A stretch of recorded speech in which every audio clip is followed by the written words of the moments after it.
Un petit voyou de rue devient un jour le parrain de l'Ontario. Durant 40 ans, Johnny Papalia impose le respect, mais en 1997, il est devenu paranoïaque et ses méthodes sont dépassées.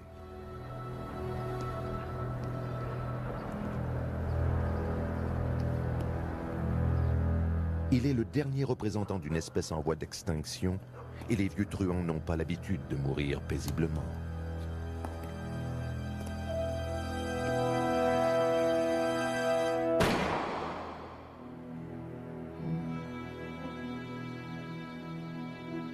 Johnny Papalia, alias Johnny Pops, alias l'exécuteur, qui a déjà atteint les sommets du mont Interlope, tombe à quelques pas de son lieu de naissance sur Railway Street. Son histoire se termine à l'endroit même où elle a commencé.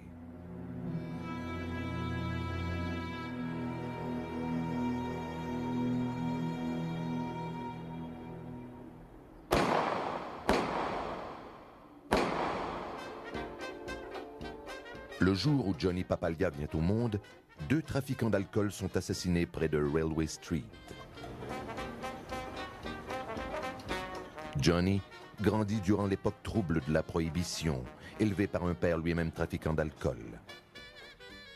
Il est proche de sa famille, qui lui inculque les règles de base de la vie mafieuse, l'omerta, ou la loi du silence, la vengeance et le meurtre. Il a connu plusieurs voisins et amis, et des amis de son père aussi, qui ont un jour ou l'autre mystérieusement disparu, avant d'être retrouvés au fond d'un marais des environs avec une balle dans la nuque. Il y avait aussi des types qui étaient assassinés, puis abandonnés en pleine agonie dans les bancs de neige, à quelques pas de chez lui. Le jeune garçon est entouré d'hommes violents.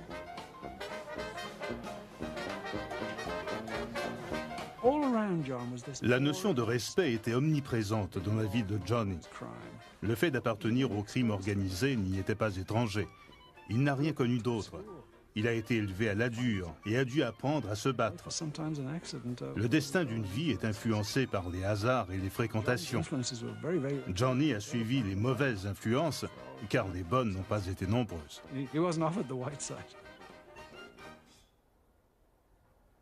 Tony Poppa, le père de Johnny, est très respecté sur Railway Street, mais il ne dépasse jamais le statut de soldat de la mafia.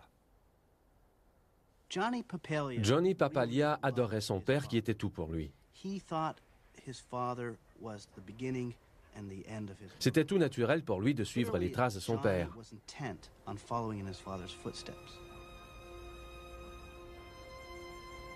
Non seulement voulait-il faire comme lui, mais il voulait aller beaucoup plus loin. Il voulait que son père soit fier de lui et que le nom Papalia soit respecté.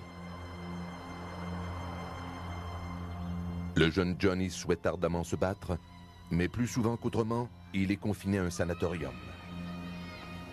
Il est atteint de tuberculose, une maladie qui s'attaque aux poumons. Son enfance est marquée par la maladie, l'isolement.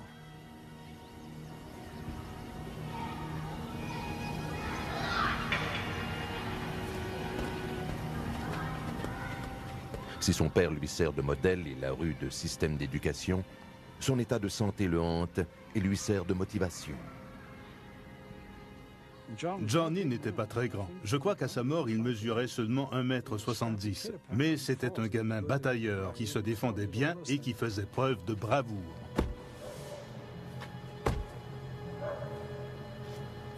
Petit, batailleur et brutal. À sa sortie du sanatorium, Johnny forme une bande qui écume les rues et il entretient une réputation de truand en formation.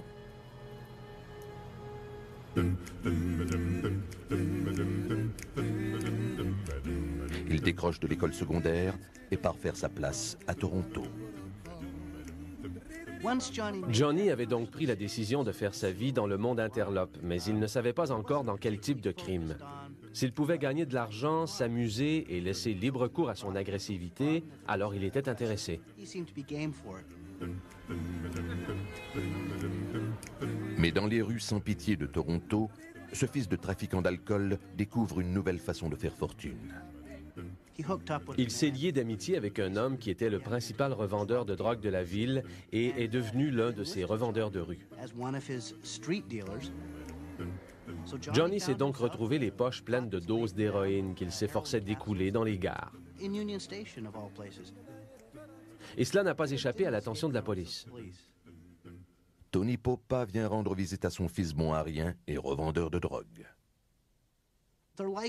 Il s'est fait sérieusement réprimander par son père qui ne comprenait pas pourquoi il s'engageait dans des activités aussi insignifiantes.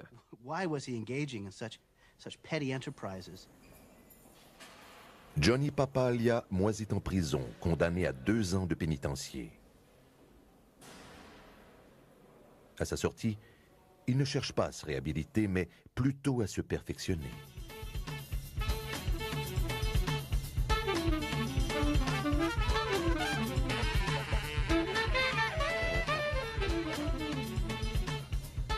Il se rend à Montréal, une ville dynamique qui est un véritable terrain de jeu pour la mafia. Il savait que ce qui se passait à cette époque à Montréal était beaucoup plus gros que tout ce qui pouvait se passer à Hamilton. S'il voulait devenir un mafieux de grande envergure, il devait fréquenter les bonnes personnes et apprendre ses leçons. C'est exactement ce qu'il a fait. Le monde interlope de Montréal est dirigé par une famille de New York. Le représentant de cette famille, Carmine Galante, est un psychopathe dont on dit qu'il a tué 80 personnes. Johnny s'est trouvé un mentor et il est décidé à l'impressionner. Il a laissé savoir à Carmine Galante et aux gens de Montréal qu'il était un homme qui avait été bien informé par son père à Hamilton et qu'il pouvait véritablement imposer le respect au sein du milieu montréalais.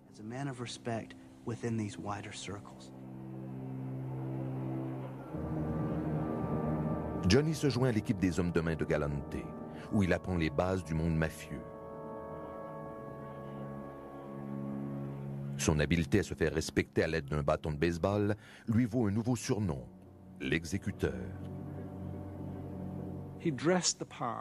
Il avait la tête de l'emploi et ça fonctionnait avec les gens de son milieu parce qu'il avait vraiment un visage à faire peur. Et il en était très fier.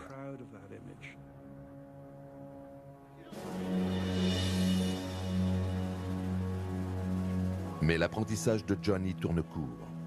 Carmine Galante s'est trop fait remarquer et en 1955, il est expulsé du pays par la GRC.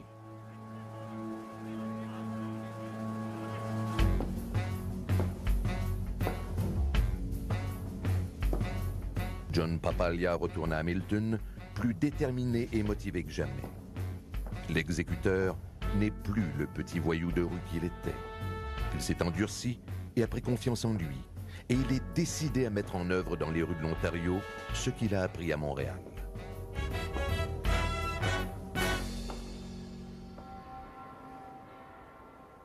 Durant les années 50, le monde interlope de Hamilton est en transition. L'âge d'or de la contrebande d'alcool, à l'époque de Tony Papalia, est terminé.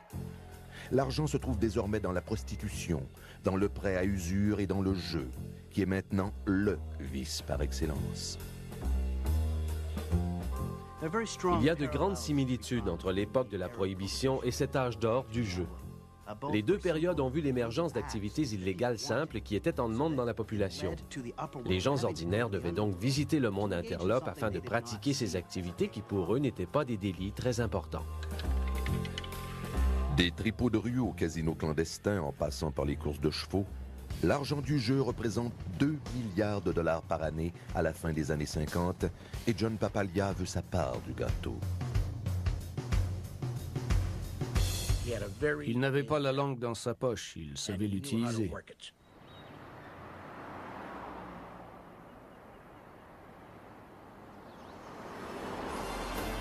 Papalia se montre la nuit venue. Charismatique, il fait la fête et dépense beaucoup d'argent. Il devient connu sous le nom de Johnny Pops.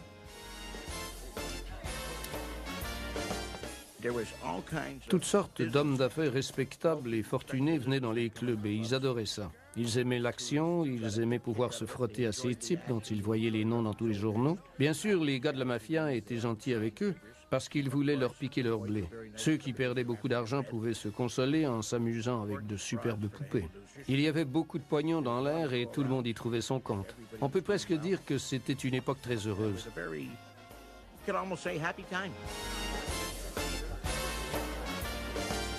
Mais le plus important, ce sont les affaires. John Papalia dirige le jeu, il le domine et en fixe les règles. Et lorsque cela s'avère nécessaire, il fait appel à l'exécuteur pour faire appliquer sa volonté. Il s'est rendu compte de tout l'argent qui se faisait. Et là, nous parlons de parties au cours desquelles jusqu'à 160 000 $ pouvaient être mis sur la table, dans une seule soirée.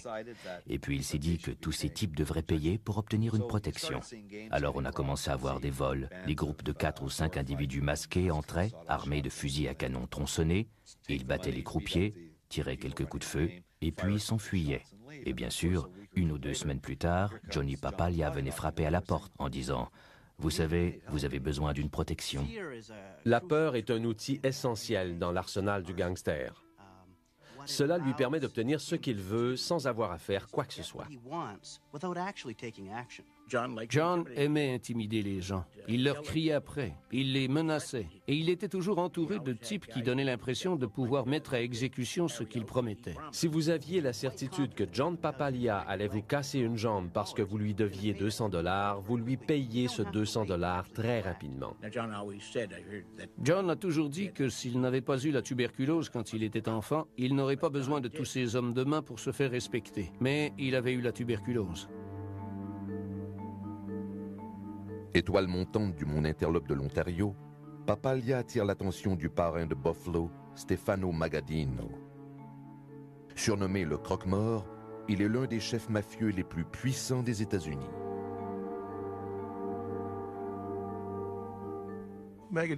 L'organisation de Magadino était structurée de telle sorte qu'il en était la tête, un peu comme un PDG dirige une entreprise, avec des groupes qui étaient en quelque sorte des filiales régionales. Il avait des lieutenants qui dirigeaient la région de Rochester, il avait des lieutenants qui dirigeaient les sections de la Pennsylvanie et de l'Ohio. C'étaient les hommes sur qui il comptait pour que sa volonté soit exaucée. Il prenait leurs ordres de lui directement et faisait en sorte qu'ils soient exécutés. Il avait besoin d'un directeur général qui soit un homme à tout faire afin de diriger le réseau qu'il s'apprêtait à mettre en place en Ontario.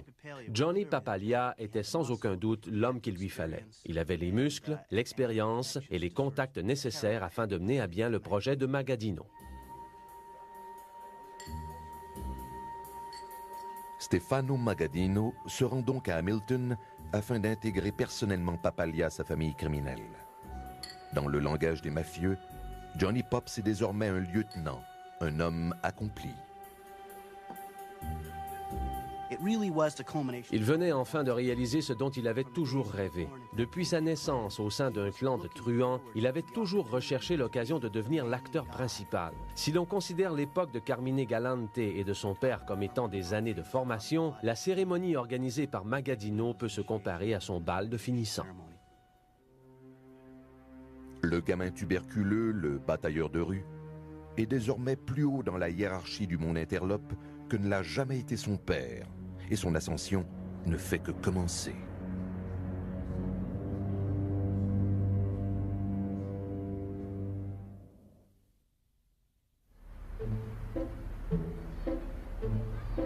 À Hamilton, John Papalia dirige son réseau criminel depuis Railway Street.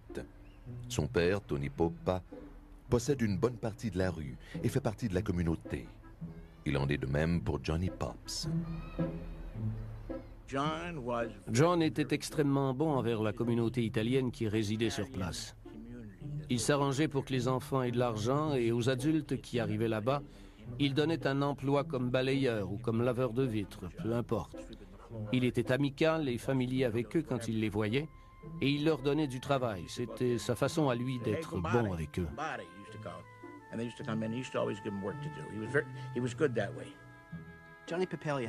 Johnny Papalia avait une double personnalité. Certains le voyaient comme un homme bon et généreux qui veillait sur leurs intérêts. D'autres, au contraire, le considéraient comme un chien intraitable qui s'acharnait sans cesse sur eux. Et ces deux visages de Johnny étaient bel et bien vrais.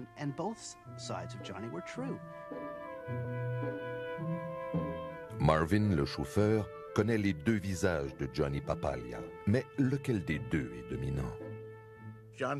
Johnny Papalia était un salopard ignoble et intimidant, une véritable ordure.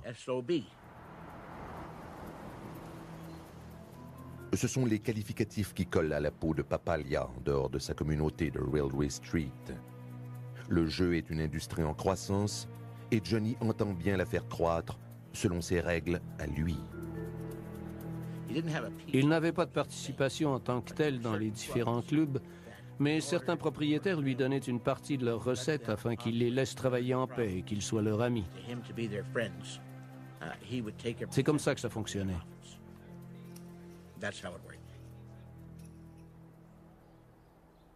Johnny a des vues sur un club de Cooksville, qui est la plus importante maison de jeu de l'Ontario.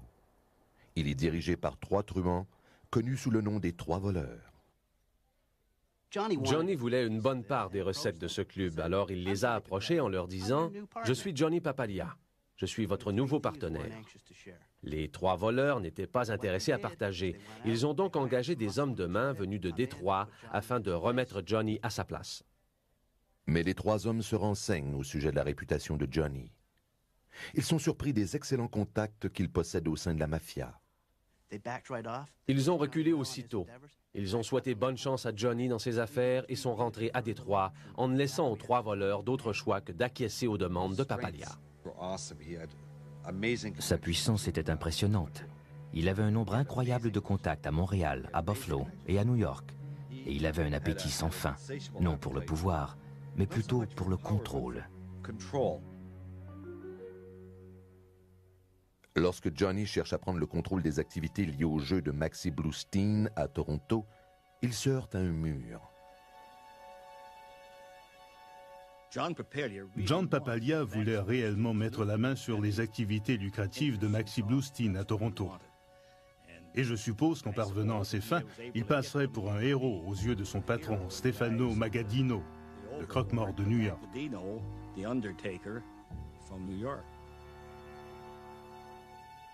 Les activités de Bluestein sont énormes. 200 personnes travaillent pour lui au jeu des nombres, prenant plus de 10 000 $ par jour en pari. La réputation de Maxi disait simplement qu'il pouvait rendre à quelqu'un la vie difficile. Il n'était pas un tricheur, ni rien de ce genre. Il pouvait seulement rendre la vie très difficile. Il était très malin, c'était un homme de terrain très intelligent. Mais il ne connaît pas aussi bien qu'on le croit la réalité du terrain. Un de ses préjugés s'avérera une erreur. Il n'aimait pas les Italiens, surtout John Papalia. Papalia veut seulement une partie des recettes, en échange d'une protection.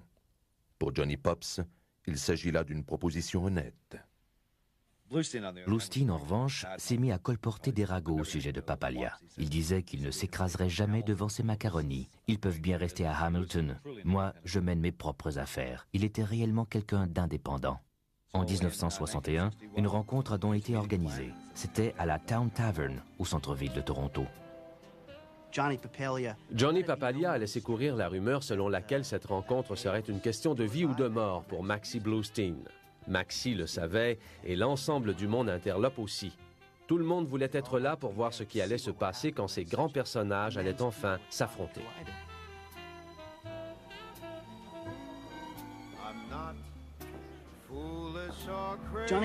Johnny Papalia est entré dans la Town Tavern ce soir-là, accompagné de certains de ses plus proches collaborateurs. Maxi Bluestein est lui aussi arrivé avec un certain nombre d'hommes de main. Ils se sont assis à des tables séparées. Tout le monde dans la taverne observait, et pas seulement les criminels, les serveurs, les barman. Tout le monde attendait de voir ce qui allait se passer. Et tout s'est résumé à un simple verre. Si Maxi prenait le verre, c'est qu'il l'acceptait. S'il ne le prenait pas, c'était qu'il le refusait.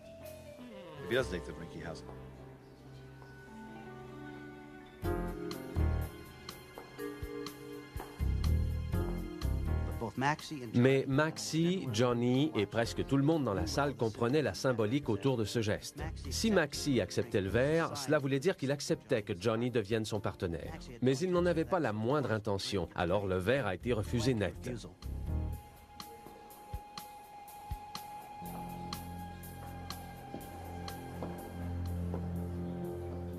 Johnny Papalia ne pouvait en aucune façon laisser une pareille insulte publique sans réponse.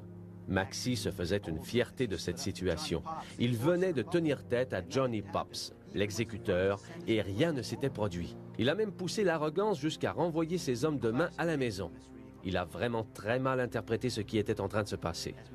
Quand Maxie s'est levé pour partir, il s'est dirigé vers le vestiaire pour récupérer son chapeau et son manteau. C'est à ce moment-là que les hommes de Johnny ont décidé de bouger. Ils se sont tous rués sur le pauvre Maxie Bluestein. Ils lui ont fracassé la mâchoire et les os du visage, et ils lui ont ouvert le front et le cuir chevelu. Cette scène a été décrite comme étant la pire raclée qu'un homme puisse prendre sans être tué.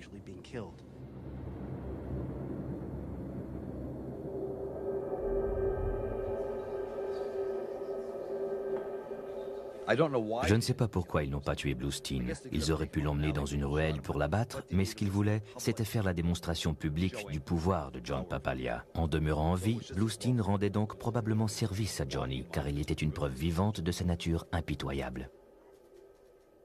Cet événement a fait prendre conscience de l'importance croissante du crime organisé à Toronto dont il fallait maintenant freiner les ardeurs. Ce règlement de compte défraie la manchette des journaux de Toronto. John Papalia a mis la mafia sous les projecteurs et la police est en état d'alerte.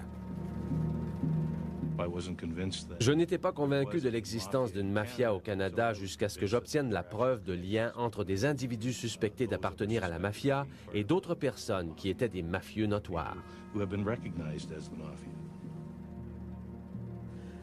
Après un certain temps, il est apparu que John Papalia était l'homme qui se trouvait derrière toutes ces activités. La présence de la mafia n'était donc plus seulement une rumeur. Il y avait désormais une cible. John Papalia choisit de se livrer à la police. Une condamnation à la prison en Ontario pourrait lui éviter de comparaître aux États-Unis pour des accusations autrement plus graves que celles relatives au jeu. L'exécuteur fait en effet partie du réseau de distribution de drogue connu sous le nom de French Connection, et il est recherché aux États-Unis.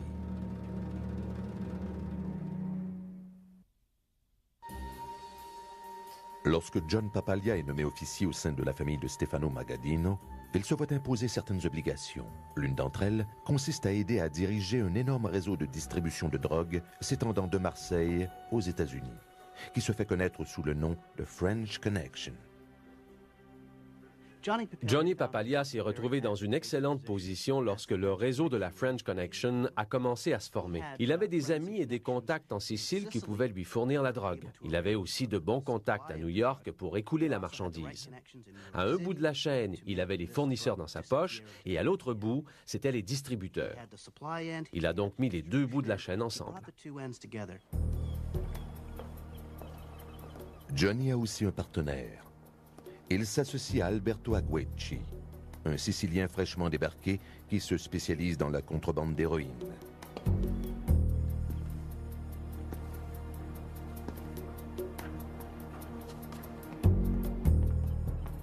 C'est Aguecci qui fait le travail sur le terrain.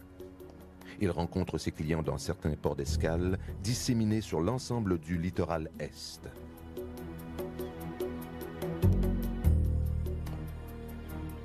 Un porte-document est laissé derrière par le client. Aguecci le récupère tranquillement, puis disparaît dans la ville. Le plan des deux hommes implique également des immigrants et des touristes peu suspicieux. Ils acceptent de transporter une petite valise supplémentaire sans savoir qu'ils travaillent ainsi pour la French Connection. Ces immigrants ne se doutaient absolument pas qu'à l'intérieur de ces valises se trouvaient de 5 à 16 kilos d'héroïne destinée au réseau de Johnny Papalia. Le profit réalisé par Johnny est astronomique, mais il doit en reverser une part importante à Stefano Magadino en guise de tribut. Bien qu'il fasse déjà partie de la plus importante opération de contrebande de drogue de l'histoire, Johnny Papalia et son partenaire Alberto Aguecci veulent continuer à accroître leurs activités.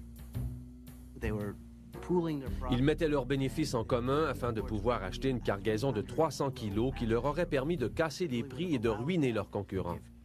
Une telle opération leur aurait permis de devenir de véritables barons internationaux de la drogue.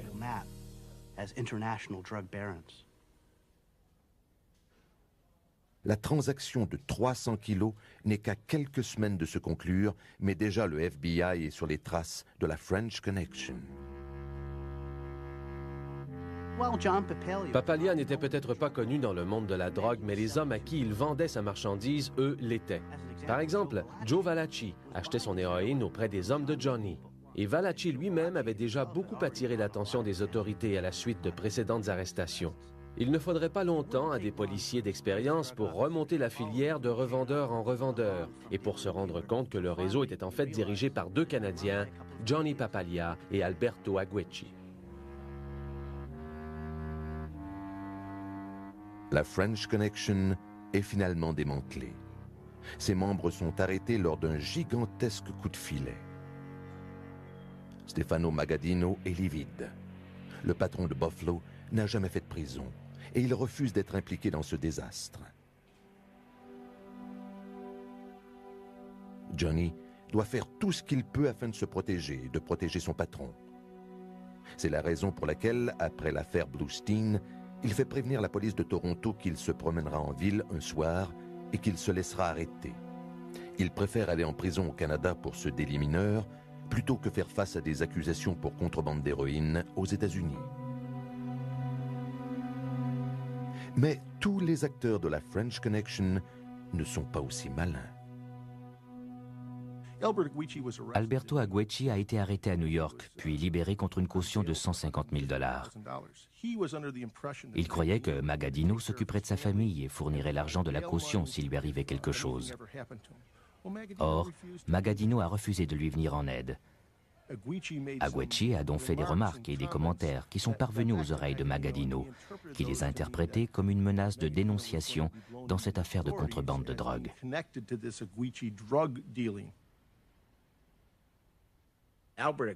Alberto Aguechi était un très bon ami de Roy, mon frère adoptif. Roy m'a toujours dit qu'ils avaient commis une erreur, mais je n'en sais rien. Et une rumeur a circulé selon laquelle Alberto avait conclu une entente avec la police et qu'il était passé à table.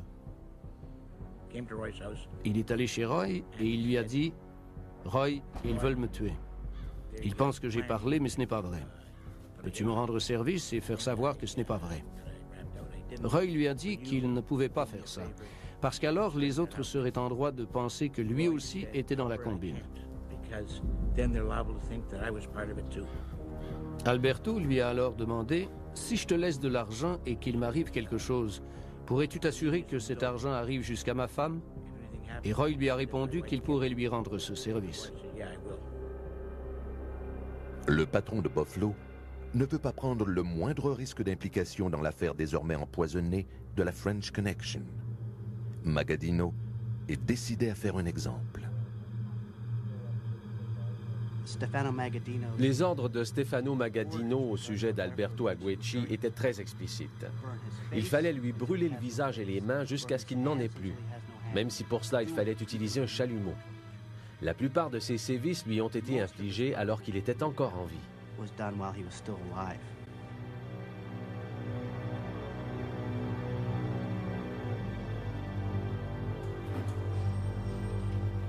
Johnny Pops croupit au fond d'une prison de l'Ontario au moment où meurt son partenaire. Mais il n'est pas à l'abri de la justice américaine pour longtemps. Des manœuvres exceptionnelles se mettent en place aux États-Unis. Le secrétaire à la justice, Robert Kennedy, dirige une attaque en règle contre la mafia et l'ensemble de la French Connection. John Papalia marque l'histoire de la justice lorsque sa condamnation dans l'affaire Bluestein est commuée et qu'il est extradé vers les États-Unis. Beaucoup de choses se sont passées aux États-Unis pendant que Johnny était en prison. Joe Valachi, celui qui achetait autrefois de l'héroïne, a décidé de collaborer avec les autorités. Il a témoigné devant une commission sénatoriale américaine et a décrit le fonctionnement de la mafia des États-Unis. In other words, while you were repeating the words, you were burning the paper. Right. This is the way I burn if I expose this organization. Well, then what happened? He went on to explain that you lived by the gun and by the knife, and you died by the gun and by the knife. Yes. Did you have a full understanding of what that meant at the time? Yes, I did. It meant that you was what? He's a member of another family, though. The Buffalo family? That's Buffalo and Canada's all one. All one. Family, though. In Canada. Any questions? Le témoignage de Valachi fait des dégâts, mais il ne peut impliquer Stefano Magaddino. Un seul homme en a le pouvoir. Johnny faisait face à une peine de prison importante pour le rôle qu'il avait joué dans le réseau de la French Connection. Mais il aurait pu éviter facilement la prison en dénonçant Stefano Magaddino. À ce stade de l'enquête, rien n'aurait fait davantage plaisir aux autorités des États-Unis que de pouvoir arrêter le parrain de la mafia de Buffalo.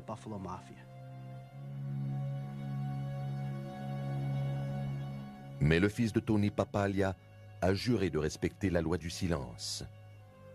Il est donc condamné à la place de son patron.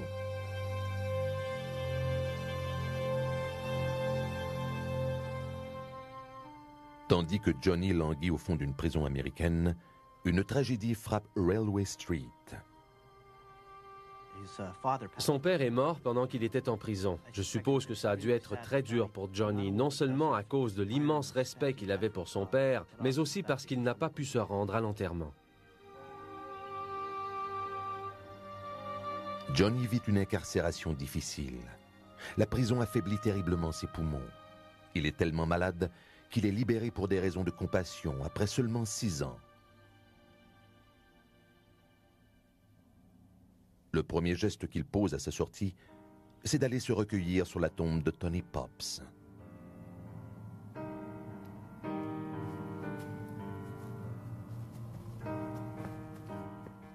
John Papaglia ne fera plus jamais de contrebande de drogue. Il va rebâtir son empire et retourner à des méthodes criminelles plus classiques.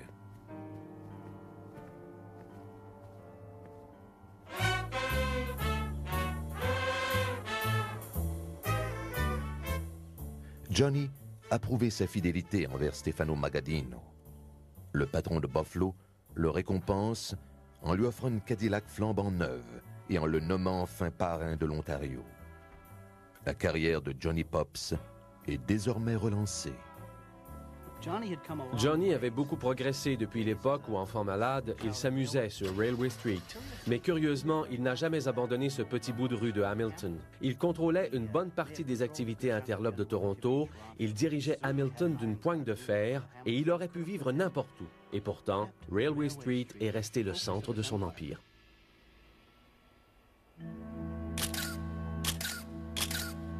Mais les policiers surveillent Railway Street de près. Ils enregistrent chacun des mouvements de Johnny, cachant des micros dans sa maison et dans sa voiture, et le suivant comme son ombre. À l'époque, il était quelqu'un avec qui il fallait compter. Toutes les forces de police luttaient contre John Papaglia, que ce soit la GRC, la police de l'Ontario, celle de Toronto, ou encore les corps policiers régionaux, parce qu'il cherchait sérieusement à étendre son empire.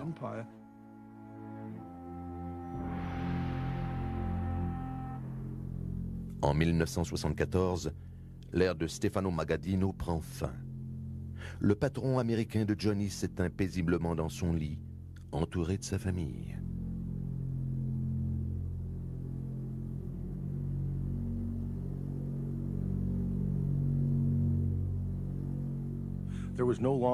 Il n'y avait plus de parrain à qui il fallait rendre des comptes, et aucun membre de la famille Magaddino n'avait suffisamment d'ascendant et d'autorité pour remplacer le grand patron.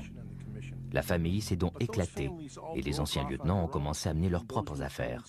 Mais ils n'avaient pas le sens de l'organisation que possédait Magaddino. Alors leurs organisations se sont écroulées. L'organisation de Johnny, elle, ne s'écroule pas. Mais il ne touche plus à la drogue, une industrie pourtant croissante dans les années 70 et 80. Il s'intéresse plutôt aux activités criminelles plus classiques, le jeu et l'extorsion de fonds. Une occasion intéressante se présente à lui au centre-ville de Toronto. Mais l'escroquerie contre Stanley Bader sera pour lui un faux pas.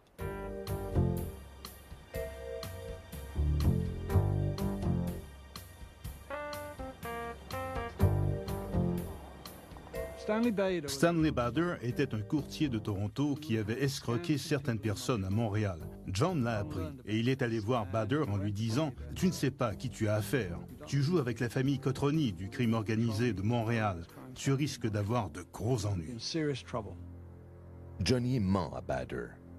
Le patron du monde criminel montréalais, Vic Cotroni, ne fait pas partie des gens qu'il a escroqués, mais Johnny lui affirme le contraire et le prévient que Cotroni n'apprécie pas la plaisanterie. La vie de Stanley Bader est tout de suite apparue menacée. Mais bien sûr, Johnny Papalia a aussitôt offert ses services afin de tout arranger. Il prétendait qu'il pourrait calmer la tension à Montréal. Bien entendu, cela coûterait 300 000 $ à Bader. Vic Cotroni apprend que Papalia a osé se servir de son nom pour monter une arnaque. Johnny est aussitôt convoqué à Montréal pour un entretien. Cotroni et son bras droit, Paolo Violi, demandent une partie du magot. Ils menacent même de tuer Johnny. Et la police enregistre toute la conversation. On l'a enregistré en pleine discussion à propos d'un projet d'extorsion avec Vic Cotroni et Paolo Violi. Pour la police, c'était une preuve incroyable de la culpabilité de 3 des mafiosi les plus influents et les plus puissants du Canada sur la même affaire d'escroquerie. Johnny a une nouvelle fois placé la mafia sous les projecteurs. La folie médiatique entourant cette affaire le fait paniquer. Il devient agressif envers les journalistes. Je me rappelle de John Papalia et de son sale caractère. Quand il a aperçu un photographe qui tentait de le prendre en photo, il s'est précipité vers lui en agitant les bras pour lui arracher son appareil. Mais ça a donné une bonne photo. Chaque fois que Johnny comparaissait devant un tribunal, 2 sujets principaux retenaient l'attention des articles publiés. Sa comparution proprement dite et le fait qu'il agressait des journalistes le jour même. Il criait après les journalistes, les insultait et leur crachait dessus. Ça lui faisait beaucoup de publicité dans les journaux. Les mafiosi des États-Unis lui en voulaient beaucoup parce que ça attirait l'attention pour rien. Ils lui ont fait savoir que s'il recommençait une nouvelle fois, il aurait des ennuis sérieux, des problèmes d'ordre physique. Ils lui sont tombés dessus très durement. Stanley Bader fait preuve d'audace en témoignant contre Papalia. Johnny est reconnu coupable d'extorsion. Il est âgé de 53 ans, sa santé est fragile et il fait face à 6 années supplémentaires de prison. John était impitoyable et ne pardonnait pas. Il n'a pas pardonné. Les mafiosi apprennent l'omerta. Ils apprennent le respect. Ils apprennent aussi la vengeance. Stanley Bader apprendra tout cela lui aussi.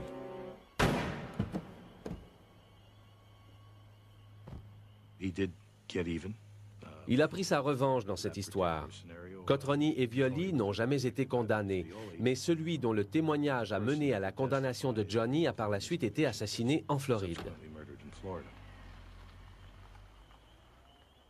Je ne crois pas qu'il soit nécessaire d'être un génie pour comprendre qui était derrière tout ça. Le dossier de l'escroquerie contre Bader est désormais clos. Papalia purge sa peine, puis il se remet au travail.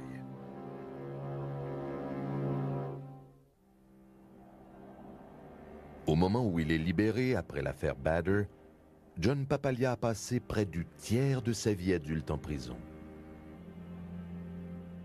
Si Johnny Papalia n'avait pas paru ébranlé par ses précédents séjours derrière les barreaux, il était vraiment replié sur lui-même lorsqu'il est sorti de prison à la suite de cette tentative d'extorsion. Il se réfugie sur Railway Street. Il dirige toujours les trafics qui sont l'apanage des mafieux de l'ancienne génération, le jeu, le prêt à usure et l'extorsion. Puis un jour, la police suit sa trace jusqu'à un lac paisible du nord de l'Ontario.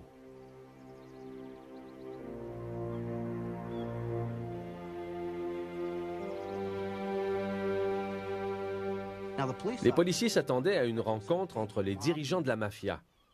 Mais au lieu de cela, ils n'ont trouvé que Johnny et une canne à pêche. Et chaque jour, Johnny jetait sa ligne à l'eau et pêchait tranquillement.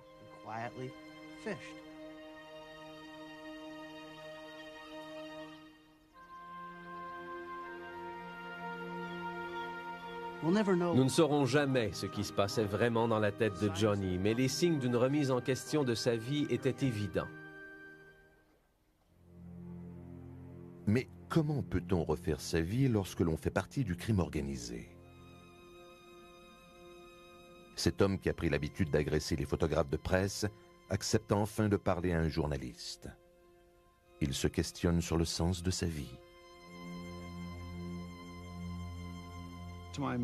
À ma grande surprise, la porte s'est ouverte et John Papalia était en face de moi. Il m'a tendu une chaise en me disant de m'asseoir. Il s'est assis lui aussi sur une chaise dans le couloir et puis il m'a demandé de quoi je voulais lui parler. Au milieu de l'entrevue, je lui ai dit « Tu ne trouves pas ça curieux que tu me connaisses depuis des années à cause de ce que j'ai écrit sur toi et que moi je te connaisse depuis des années par rapport à tout ce que j'ai entendu sur toi et que nous soyons là, assis tous les deux dans cette situation étrange ?» Et puis je lui ai demandé s'il aurait souhaité que sa vie prenne une autre direction. Il m'a littéralement cloué le bec en me disant qu'il aurait aimé finir son secondaire. Quand je lui ai demandé pourquoi, il m'a répondu « Regarde-moi bien. Nous sommes ici parce que mon père était trafiquant d'alcool. J'ai grandi à Hamilton dans les années 30 au sein d'une famille italienne et je n'ai pas fini le secondaire. Qu'est-ce que je pouvais faire de ma vie? J'étais obligé de me lancer dans le crime, comme tu appelles ça. » Il disait la vérité lorsqu'il racontait que, jusqu'à un certain point, il avait mené une vie intéressante, mais qu'elle n'aurait pas pu se dérouler autrement.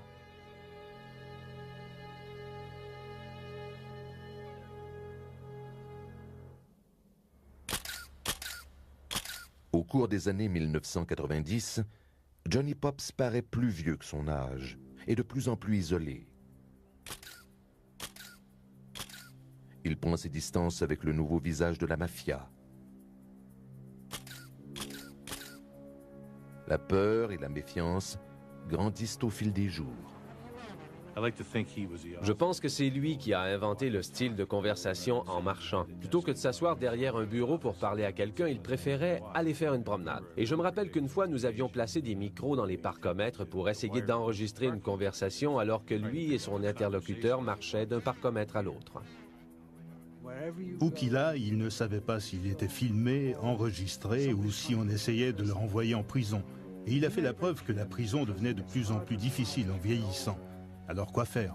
Ce n'était pas une vie normale. John Papalia devient de plus en plus malcommode et son emprise sur son empire s'atténue.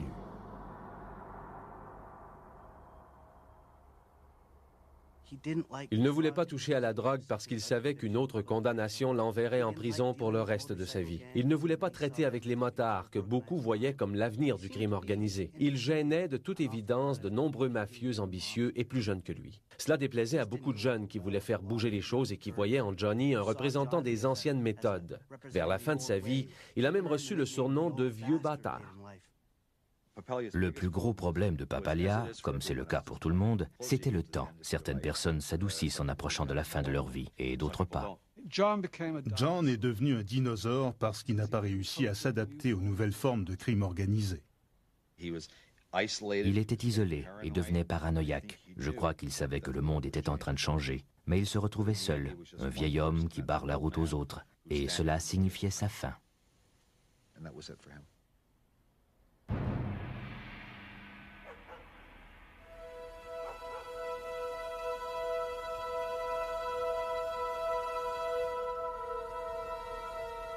Le dernier jour du mois de mai 1997 a été aussi le dernier de John Papalia. Un jeune voyou qu'il connaissait bien est venu frapper à sa porte sur Railway Street.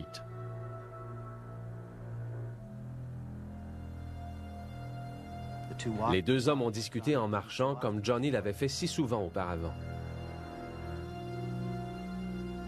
Il ne se doutait pas de ce qui l'attendait et il n'avait certainement pas peur.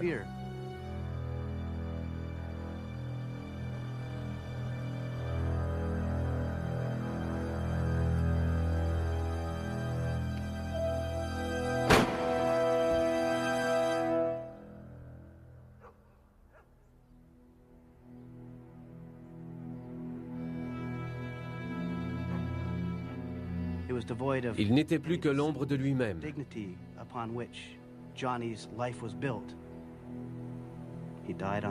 Il est mort sur le terrain de stationnement de la propriété où il était né, sur Railway Street.